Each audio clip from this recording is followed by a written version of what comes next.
Now we'll see how this works without a sound check. Perfect. Well, good morning. I'm Ward Kelsey, and I'm a member of the First Unitarian Church. Today is October 30th, 2022. With me today is the Reverend Sunshine Wolfe, our UUA Congregational Life Staff Consultant. I guess, Sunshine, you're based in Columbus? I'm based in South Park, Pennsylvania. South Park, Pennsylvania. Well, now that's a mistake that we'll have to correct. Fix that on the website. We had a little pep talk with Sunshine before we started the service, and he said, you know, there may be mistakes. There will be mistakes. And I said, well, okay, I'll be glad to lead off. And we're so glad you've chosen to be with us this morning. We are one people of many beliefs, many origins, sexualities, and genders. We are all growing, all learning, and all loved. Just as you are welcome. We are working for justice wherever the heavy weight of oppression has dug into the fabric of life. I'm live in our sanctuary this morning, along with some people in person and those of you on YouTube, and I have with me today volunteers and staff, all working to bring this worship to you. On behalf of this team, thank you. Thank you so much for being with us today. If this is your first time with us, we'd love to be in touch with you. If you have not already done so, please go to our welcome desk in the atrium outside here in the garden lobby. Or if you're on YouTube, visit our website. Just Google First Unitarian of Pittsburgh and sign up for our weekly newsletter found at the bottom of the website first page. You are also invited to join us for social time on Zoom following this live worship. To get a Zoom link, please send an email to, all one word, firstunitarianpittsburgh @gmail.com, and you'll get an automated response. I invite you to take a deep breath, which is what I'm going to do. Arrive in body and spirit, and picture yourself connected to all others who are watching today and in the future.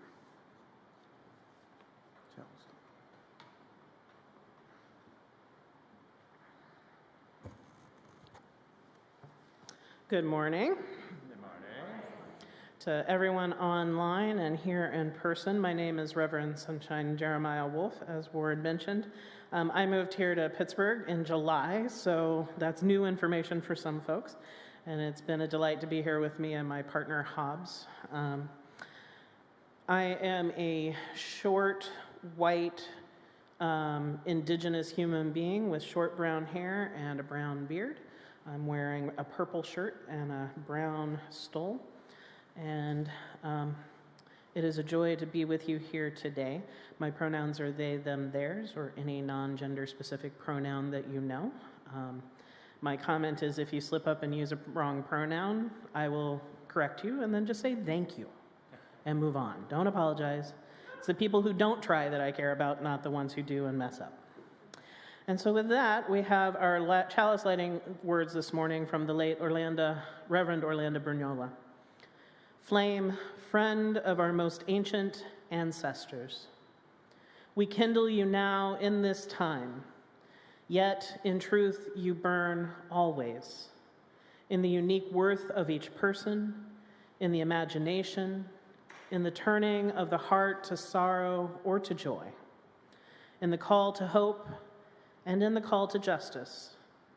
Burn bright before us, burn bright within us.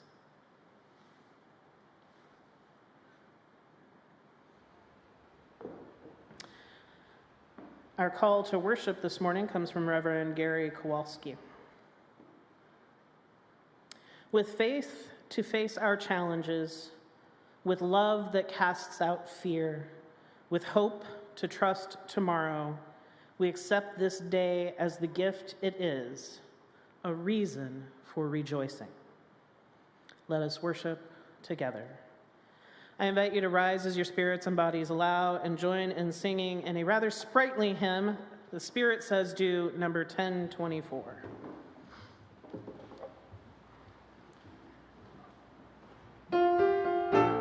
Two.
Anybody else like costume parties and costumes? I'm very jealous of Sunshine's costume. I would like to tell you a story about a very, very famous, exclusive costume party that is almost impossible to get invited to. It has a really, really great old story to it, though. It is the costume party of Koala Park. Can you all hear me all right? Okay, I got a mic on this side, a mic on that side.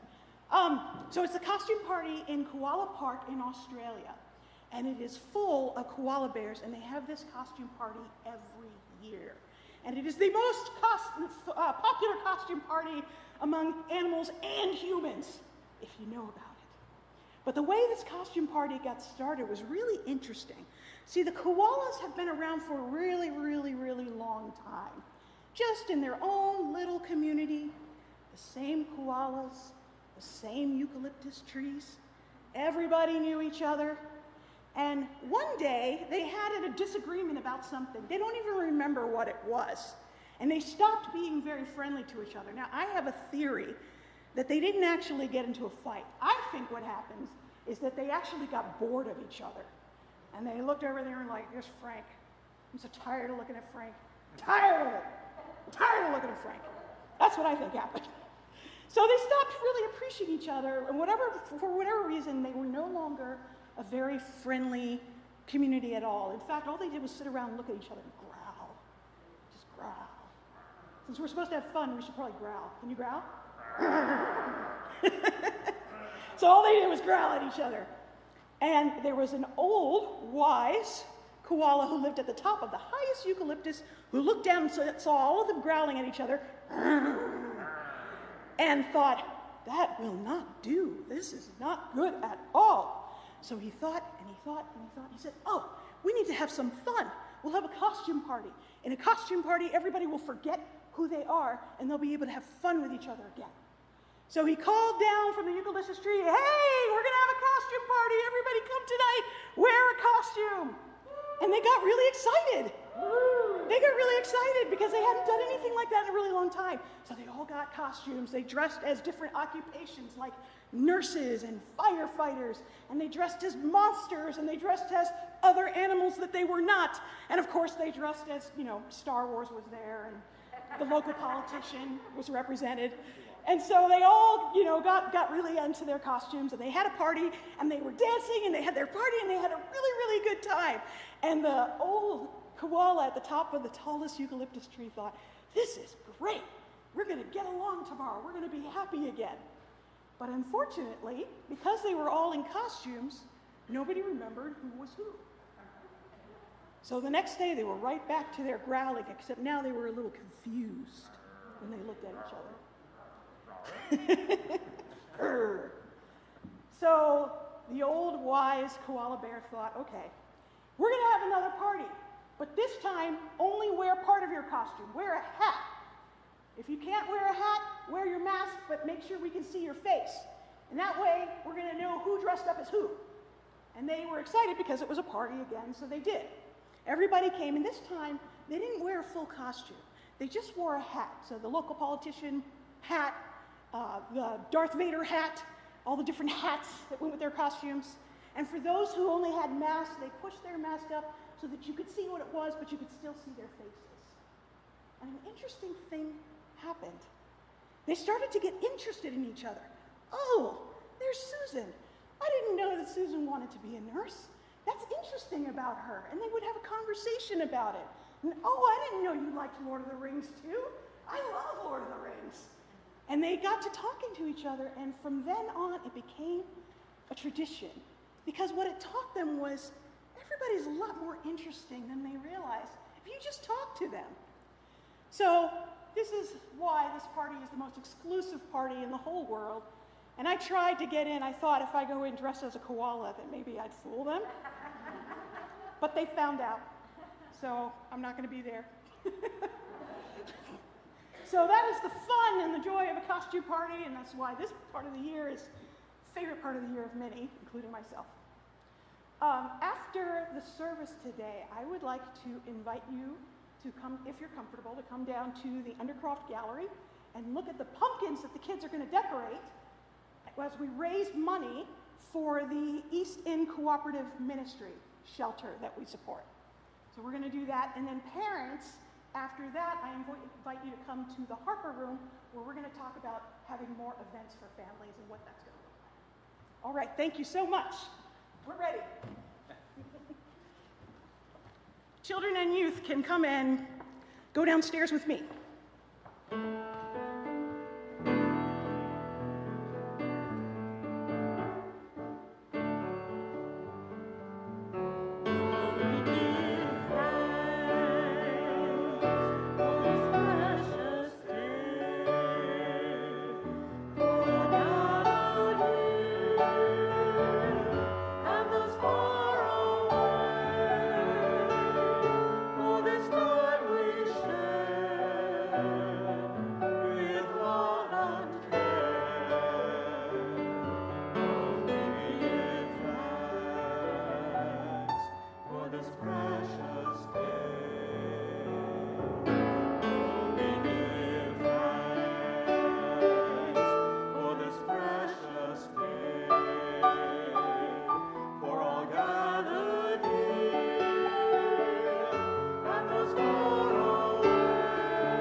Something changed. Can you hear me okay? Yes. You'll hear me better once the mask is off, but we got to get there first, right? How many of you like this time of year? How many of you like to dress up your house this time of year? Or yourselves this time of year? How many of you have kids or grandkids who really get into this time of year? It's a different kind of time, right? And it's a time when we explore what it means to cross over in so many ways. We think about things like death and dying and what it means to think about loved ones. And we also think about what it means to be challenging the edges of ourself, jumping into that which is scary, or to that which is different, or that which is new.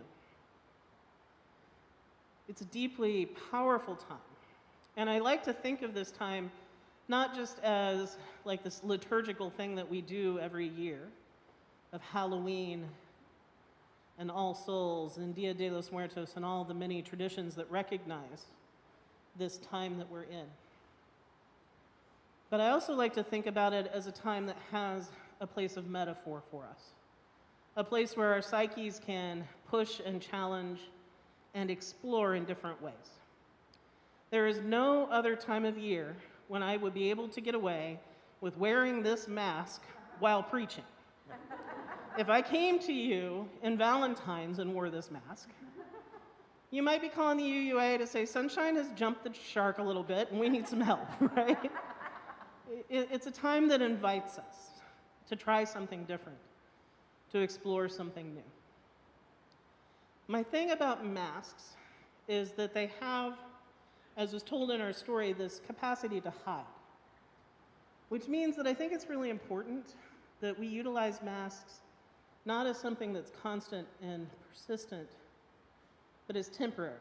And there are different kinds of masks, all right? There's different kinds of face coverings, and you know, if it's a spiritual tradition, so for example, if for you wearing a burqa is something sacred, then of course you should cover your face. Or if for you a mask is something protective, like those wearing the mask to protect us from COVID, or those who wear masks to protect their skin from the sun, that is meaningful, and I don't want to take away from that at all. When I'm talking about masks, I'm talking about the kinds that decorate, that explore different places and styles and aspects of identity. Does that make sense? One of the things that I note for me is I actually find masks really uncomfortable. They're not my favorite, so I'm actually going to change this one for a minute. And if my hair is all messed up now, we're going to live with that. Is it all right? Yeah. Okay. Let's go with a mask that's a little easier to hear.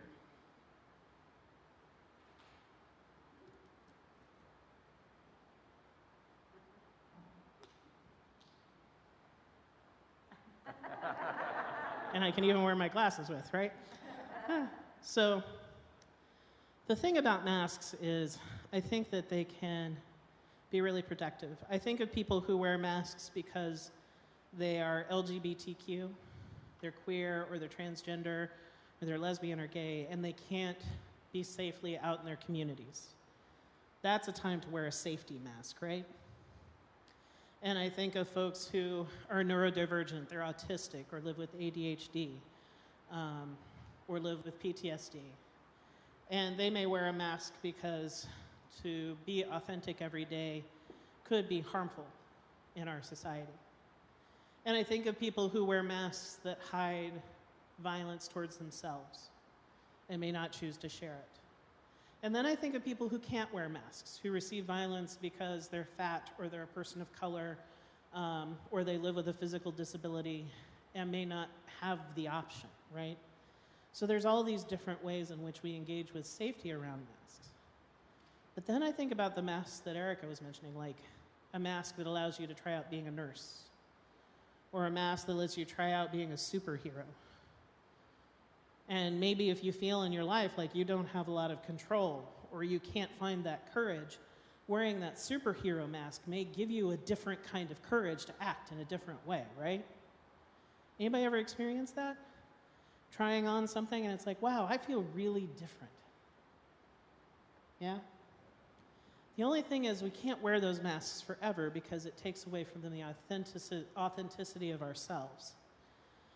Unless, of course, we need that safety. But for those masks that we try on to try on different aspects of our identities, it can be really important. And it could be we discover as we wear the mask that we find new ways of being that we incorporate even when the mask is off, right? I think of the words of Adrienne Marie Brown, who talks about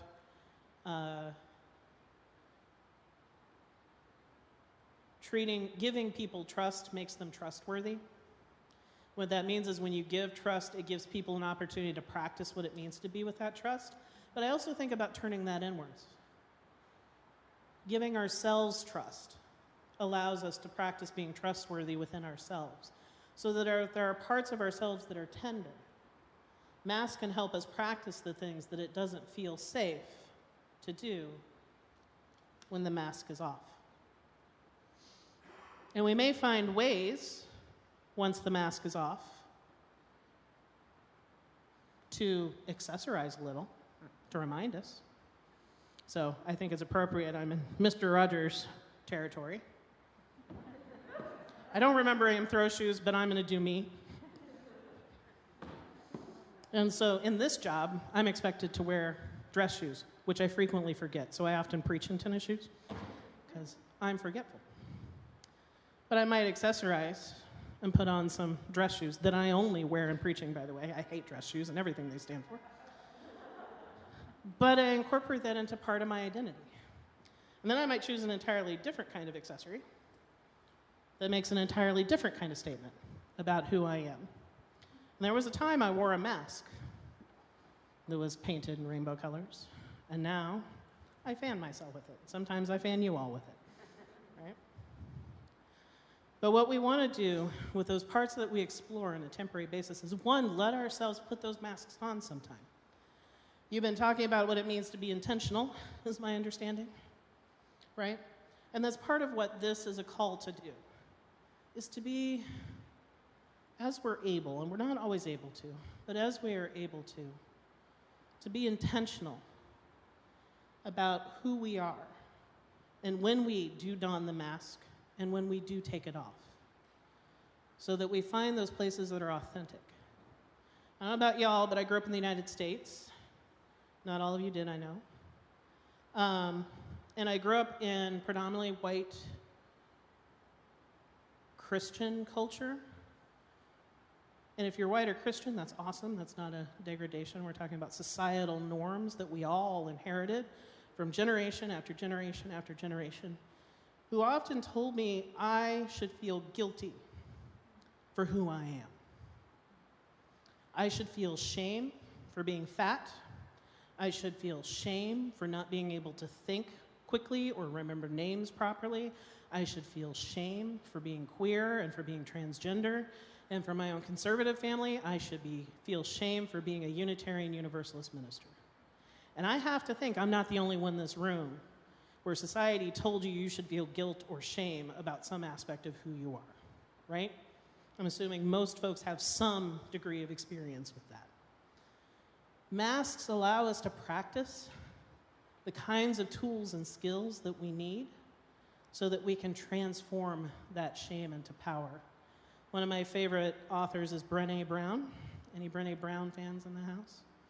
So Brené Brown started her work in shame research. And one of the things she said about shame that's most horrible about it is that if we feel shame, we tend to not tell anybody because we just assume it's the truth. That there's nothing that's secret about it, it's just the way it is. That if little Jimmy is in 4th grade and he forgot to put his name on the paper, and this is a Brené Brown story, and the teacher holds up and says, "Oh, look, everybody, there's no name on this homework. We know who this was, though, because Jimmy never remembers to put his name on his paper. Jimmy thinks he's different and tries to humiliate." And if Jimmy is humiliated, he'll be mad about it, and he'll go home and he'll tell his parents and he'll tell his friends because he has a right to be mad about it. But if Jimmy is feeling shame for his forgetfulness, he'll shut down and he won't talk to anybody about it because, of course, the teacher is right. And he's a shameful human being for forgetting to put his name on his paper. In that moment, if there's someone who can model for Jimmy what it means to be brave, to know you're not alone, so that he can take off that mask in that story and start to live into the beautiful whole being that he is. We live in a society that too often tells us we are not beautiful and whole. Here's what I'm going to tell you. You're broken, you're imperfect, you're going to mess it all up, and all of those good things, and you have, and you're whole, and you are beautiful, and you are enough. We have to take off the mask. So maybe.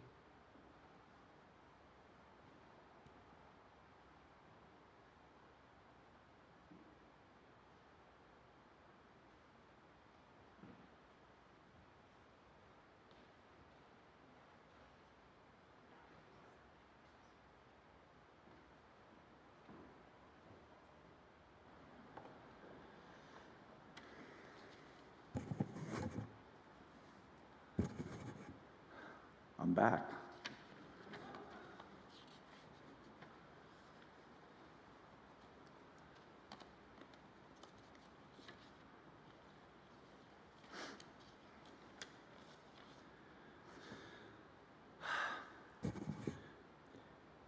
And I was up here a few weeks ago telling you about how I have watched this church change over the years and become one of the bright spots in my life. A place where my wife MR and I have made a host of dear friends and have committed many hours and dollars to the building of this religious family. And I want to encourage you to do the same. But that's not the main purpose this morning. As I hope you know by now, we are trying something new this year in this year's budget drive, which ends officially tomorrow. To wit, a rollover canvas. Those of you who have a 2022 pledge should have received a letter in early October suggesting a 2023 pledge 3.5% greater than this year's. If you're comfortable with that pledge amount, you need do nothing. It will be entered for you in the church's records early in November as your pledge for the coming year. Those who wished to pledge more or less were asked to do so by October 31, that's tomorrow, either by mail or on the church website, and several have done so.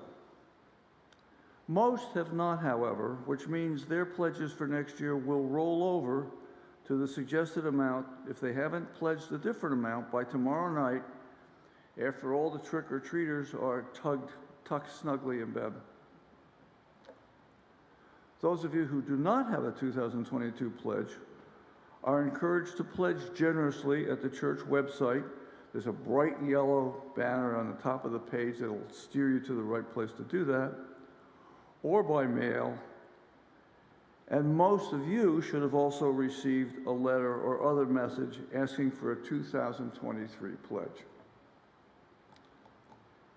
Now, we're trying to give the board, the minister, the treasurer, the finance team, and the stewardship committee an early Christmas present this year, a truly complete and accurate pledge tally for the coming year that will leave them time for holiday shopping and wrapping instead of endless angst-filled budget meetings. Thanks for your attention and support, and contact me or the Stewardship Committee if you have any questions. So that's my stewardship pitch, such as it is. And now we've come to the time for the morning offering. Every month, we share our generosity with a designated organization, and this month, it is the UU Justice of Pennsylvania. All donations are shared 50-50 with this organization unless otherwise designated. Our religious community is made up of volunteers and staff creating and hosting a variety of programming. We rely on your financial support. In addition to the collection plate, you can donate by texting GIVE to 412-435-1050 and following the directions. Please see the order of service for additional options. Come on forward, ushers.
We hold each other in our hearts and minds with all our joys and all our sorrows.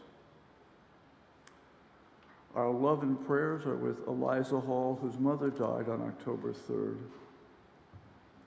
Sarah Sheard requests prayers and love following surgery on Friday. She would appreciate cards, please, no phone calls. And Christine Michaels asks for love and prayers as her sister Liz Rice is facing many challenging symptoms and treatment for blood cancer. We remember those who are experiencing losses of various kinds and those facing health challenges. We are aware that many are faced with heightened difficulties presented by these times that continue to be challenging for all. May we find joy in the connections with each other and in the pleasures that life holds. Let us continue to care for one another and for ourselves in all the ways we can.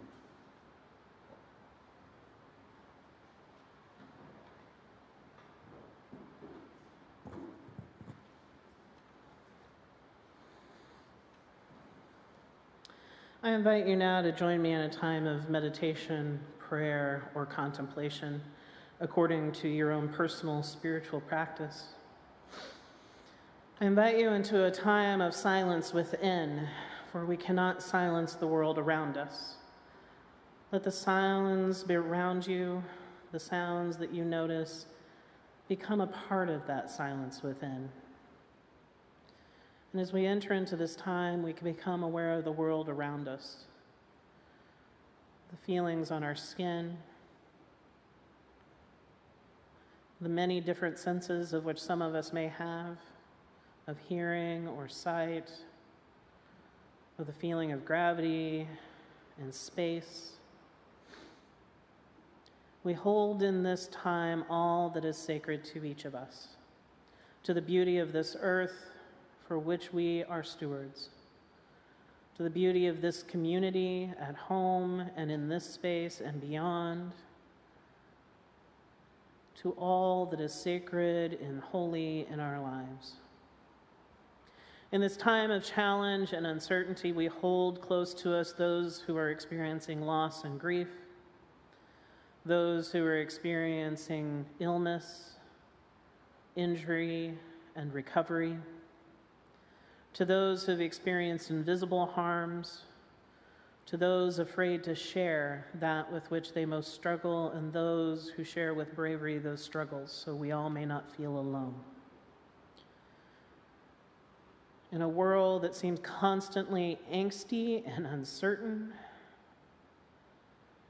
may we find that we're able to be with one another, holding hope close, as Reverend Soto has said. In this space, may we know that we are not alone. In this space, in this time, in a world that needs our presence and care. And even as we live with these uncertainties, may we lift up our joy and our celebration, our wonder and our grace. When possible, our forgiveness, and always our compassion. May we know a compassionate fierceness that lets us feel anger and hurt at the same time as love. And may we know that we are a gift unto the world. May we live into our enoughness, knowing that as a community we can do more together than we could ever do alone. May we know grace. May we hold hope. And may we be together in community. Blessed be, and amen.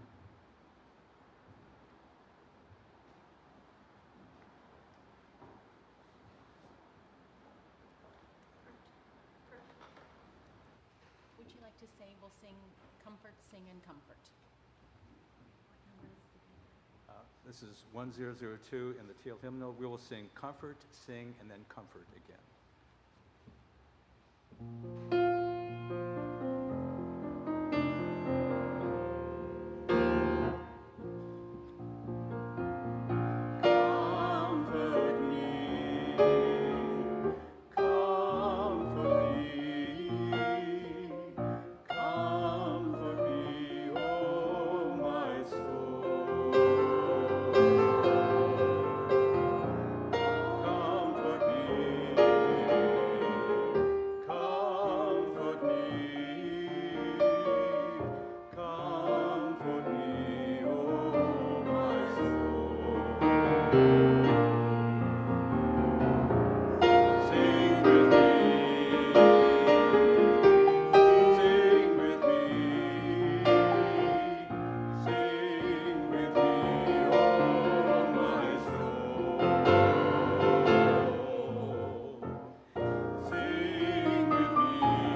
This poem is called In the Beginning by Alice Fulton.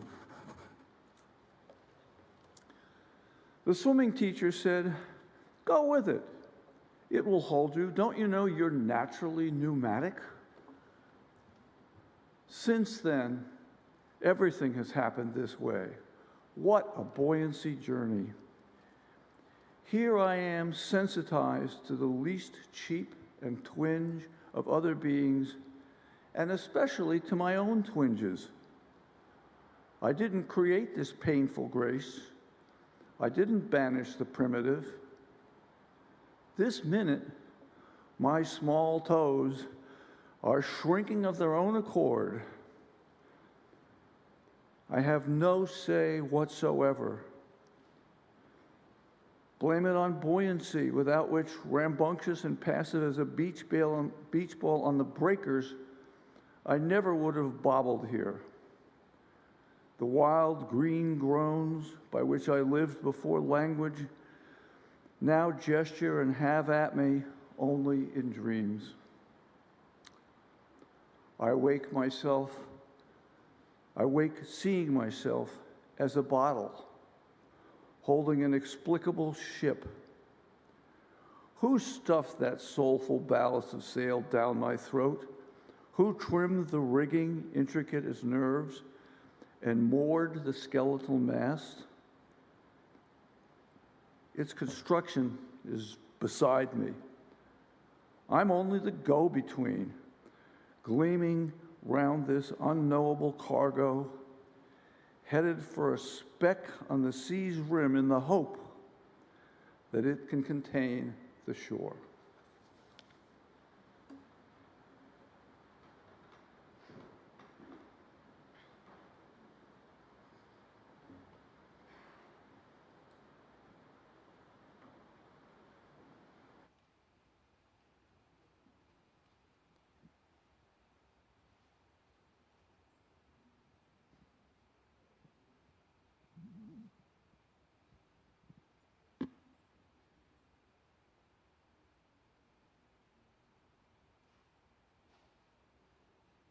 I had no idea that was a two-handed job. Alice Fulton's poem invites us to think about the body. The body is something that kind of bounces around through the world, that can float through difficult times, and yet is at the same time confounding. You ever been confounded or confused or uncertain about your own body? My thing is, it's hard for me to remember at times that my body is designed to be bendable and infirm. That's a feature, not a bug. Because that infirmity creates a flexibility that actually allows humanity to live longer. We're meant to get sick so that we're stronger. We're meant to go through things. And it's not always delightful. And I don't want to belabor, that it can be a real challenge. But I also find that helpful to remind me not to belittle or downplay those with physical disabilities as somehow less than human, because that's not the case, right? The case is that we're meant to be bendable, imperfect creatures, physically, mentally, spiritually, emotionally, relationally, in every which way. How many of you were taught you were supposed to be perfect? How many of you were taught that getting perfect grades in school was the best thing? I certainly was taught that. To do your best, to reach for the stars, that, if you pull yourself up by the bootstraps, you'll arrive. I think what this time of year invites us to do is not to lean towards perfection, but to lean towards that authenticity, that wholeness, that accepts that every part of ourselves, those things that frustrate the bejesus out of us and that give us joy and wonder, that all of that is what makes us human. And that too often our society asks us to forget that which makes us human in order to do the things society says we're supposed to do. too often we're told to wear masks. You know, you're supposed to act in a certain way. You're supposed to work this many hours a week. You're supposed to have the perfect job and the perfect body and the perfect life and 2.5 children and all of these sorts of things. Whatever the expectations that you've kind of claimed as your own, rather than just letting this soulful ballast of a body ramble through life and find what's miraculous, find what's whole, find what is deeply sacred according to your own definition of that word. I find it's really helpful for me when I need that shore to rely on, when I'm bouncing around the breakers, not so much to wear a mask that hides who I am, but to wear a hat that reminds me who I am. Now, I'm really not a gardener. This is more like my partner's kind of hat, but they thought I looked cute in it, so here I am with the hat. Sometimes you do wear hats for the fun of your community, because the self is not the end-all, be-all of all things, right? I love the words of Reverend Elizabeth Mount. Co-regulation, not self-regulation, is in our nature. We literally need each other. Now, that doesn't mean that if I hated this hat, I would wear it just because my partner wants me to. That wouldn't happen. But sometimes we do things because we create play together, right? How many of you found yourselves shouting during the hymn this morning? Yay, thank you for playing. And how many of you are like, I don't know about all this. This is a little bit much for me. What has Sunshine got going on? What Ellen asked us to do just now, right? Like, Sometimes we wear the hat. Sometimes we're like, nope, not my hat.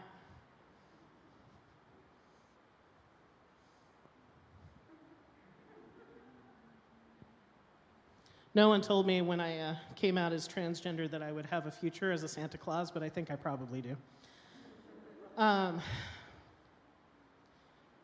We may find that there are times in our lives, seasons, when we feel more connected with who we are than others. Where I see a lot of the difficulty is for folks who wore a hat that was professional and wise, and then in a new season, they're retired. And suddenly everything they knew about who they thought they were is just out the window. Or maybe they graduated from high school and they felt confident in high school, but now it's like, I don't know who I am or what I'm doing. Or maybe their physical ability has changed or their location in the world. We go through seasons of change. And when we wear a hat, we can still see our face and our bodies, but remember that we're in a different season. And so connecting to those times and recognizing that the hats we wear, the accessories we wear may change, that the soulful ballast, that buoyant body, that mind that you've always had remains.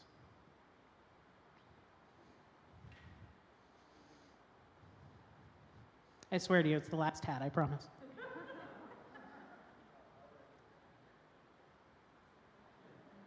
Is it pointing up? Yeah. Yay.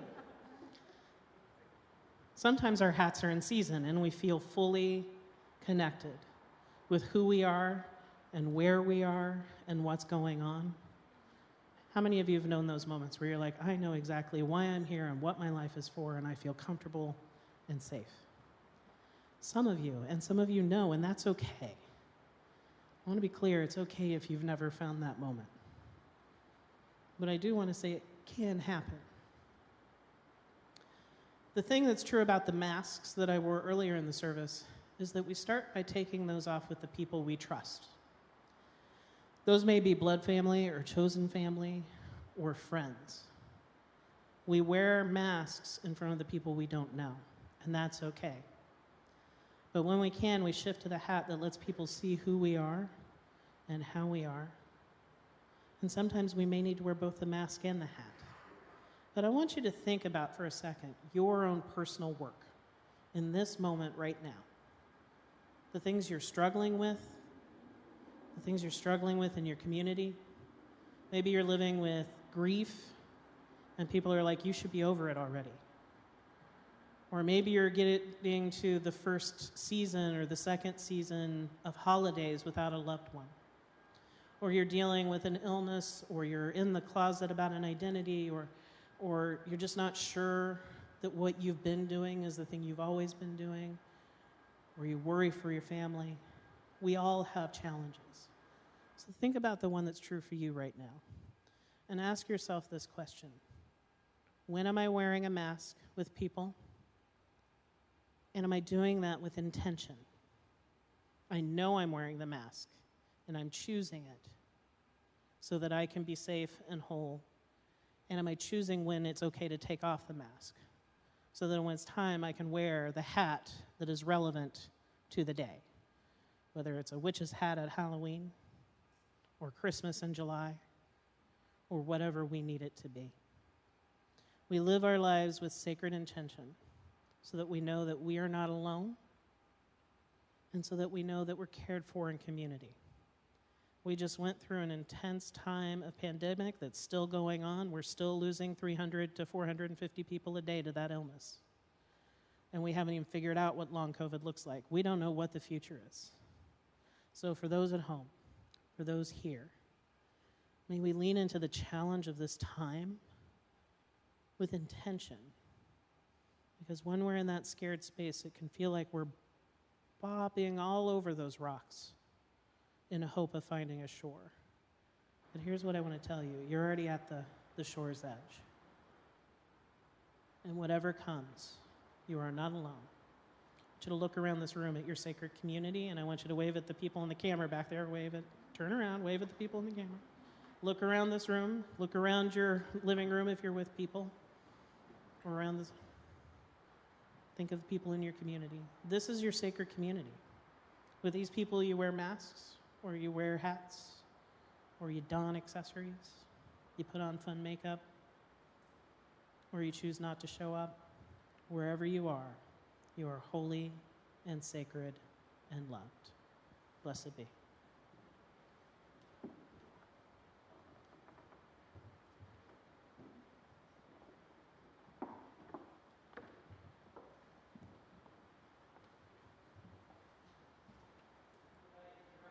We invite you to rise as your spirits and bodies allow.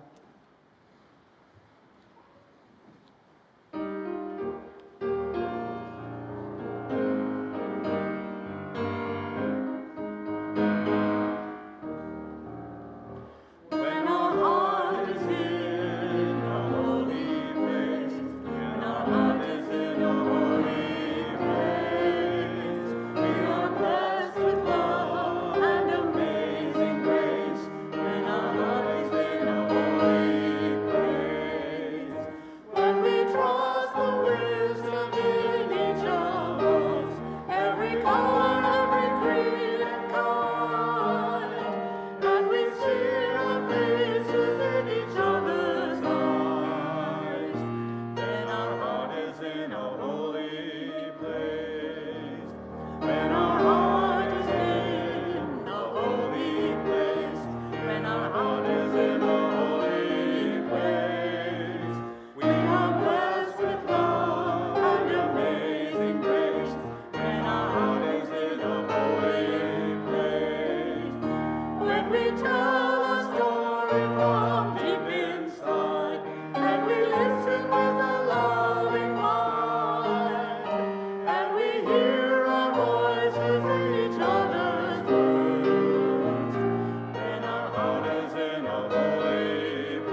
We extinguish this flame, but not the light of truth, the warmth of community, or the fire of commitment.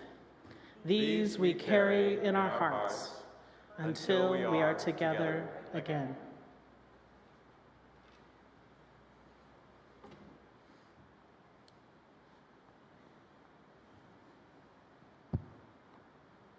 I invite you to stay arisen as your spirits and bodies allow and face across the aisle towards your neighbors. And if you notice somebody who cannot physically get up, make sure they're included, or if they're back in the far corner over there. This is your sacred community, right? And if you're a visitor, it's your sacred community of the moment. And for the folks at home, everybody wave at the folks at home. This is your sacred community whenever and wherever you watch this with us. This is a place that gives us hope and wonder and trust in difficult and wild and wacky times, people, right? You notice I'm very serious. Yeah, I'm so serious. Worship doesn't have to be serious because the world is serious enough.